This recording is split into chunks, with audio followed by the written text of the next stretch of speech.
The Chicago Bears just showed once again that they may not attract their top choice at head coach. And this might be the final nail in the coffin here. And we've seen the Bears as fans. I've seen it for 40 years. We've seen them do the same thing over and over and over.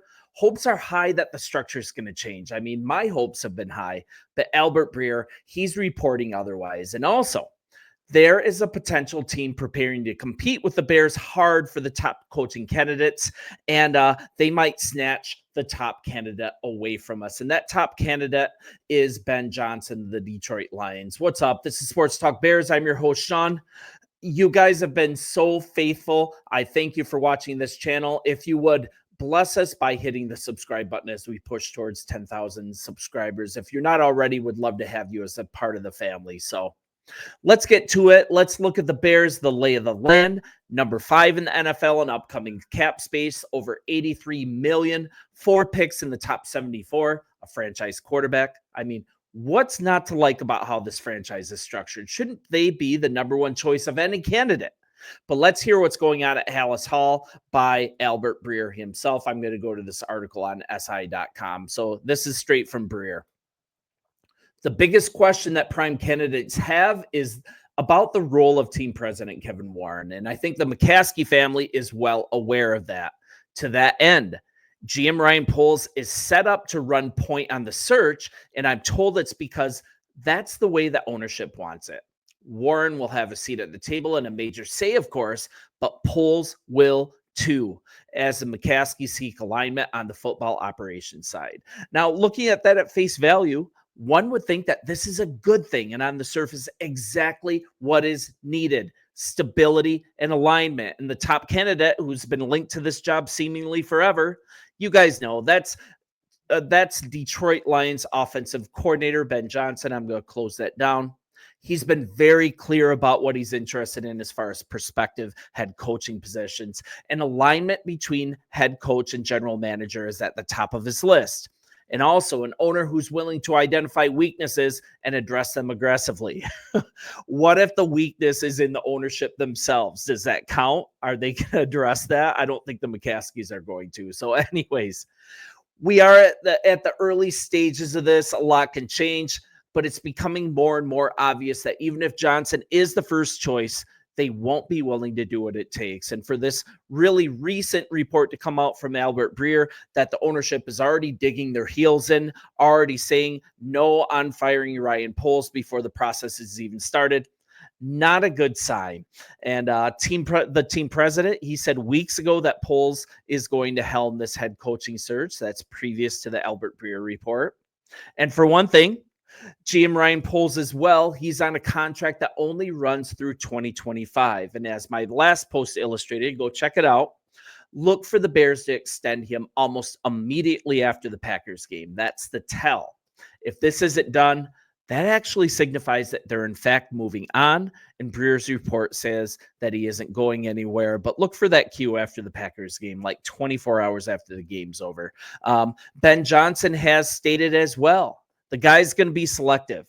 Sure, he demands organizational alignment and stability, but now it's coming out that what it really says is that he wants a personnel guy to work with that he can actually trust, that's secure in his job. And to further this, he likely wants to bring in his own guy. And this is the tie-in here. That would most likely be Detroit assistant GM Ray Agnew. And if the Bears want him, they might have to cut Ryan Poles, and as Breer reported, ownership may not budge on that. Incredibly frustrating if all of this is reliable, and Albert Breer is usually a pretty reliable source. So the logical candidate to replace Poles, that's Lions assistant GM Ray Agnew. His track record in Detroit, it really demonstrates that he knows how to construct a strong foundation to a team. His vision could bring much needed cohesion by his presence to a franchise that desperately needs it. And the Chicago Bears need it badly. Excuse me. So if the Bears stick with Poles one more season, it's really hard to imagine, too, how he's suddenly going to make all the right decisions come free agency. He's going to draft all the right guys. He has been super smart with the Bears' finances, though. This cap This cap situation is probably the best that I've seen in the 40 years I've been a fan. Um, but when it comes to actually constructing the roster top to bottom, if the Bears want to save Caleb Williams, it might be best to move on from Poles before it's too late. There's also a tie with Agnew, and that would be with team president Kevin Warren. Because I don't know if you know this, but Ray Agnew, he's the assistant GM for the Detroit Lions. You know that. But Kevin Warren, he was in St. Louis when Agnew played for the Rams from 1998 to 2000. I have to take a drink. I'm getting over a cold here, so bear with me. So if Ben Johnson comes to Chicago, I really can't see why he wouldn't want his own GM in place when there's currently so much heat on the seat of Ryan Poles in Chicago. But once again, will ownership actually get out of their own way to doing this well?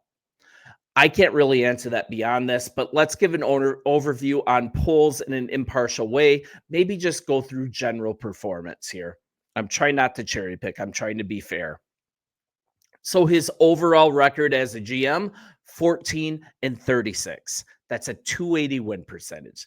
We're looking at some key roster moves, some additions and some subtractions. We replaced David Montgomery with DeAndre Swift. We replaced James Daniels with Nate Davis and Roquan Smith with Tremaine Edwards. Not all wins here.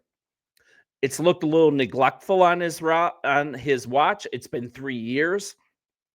He has failed to adequately address the offensive line, and you could even argue that he hasn't adequately addressed the defensive line. You've got some disappointing trades thrown in: Chase Claypool, Ryan Bates, Dan Feeney, N'Keal Harry. Forgot about him. You've also got the coaching choices, which we are well aware of. He hired Matt Eberflus. I mean, you can technically put that on his plate, but Eberflus was brought in 2 days after Poles was hired. You can argue that he was probably forced into that choice. He also oversaw so many coordinator dismissals, so many coaching changes over his watch. And then we're looking at a draft that hasn't been awesome. Horrible third-round picks in Velus Jones Jr., Zach Pickens, Karan Amagaje. The jury's still out, but he's not looking great so far. No Pro Bowlers drafted, no All-Pros drafted. And then we're looking at divisional woes, right? When he took the job, he said that we're going to take the NFC North and never give it up.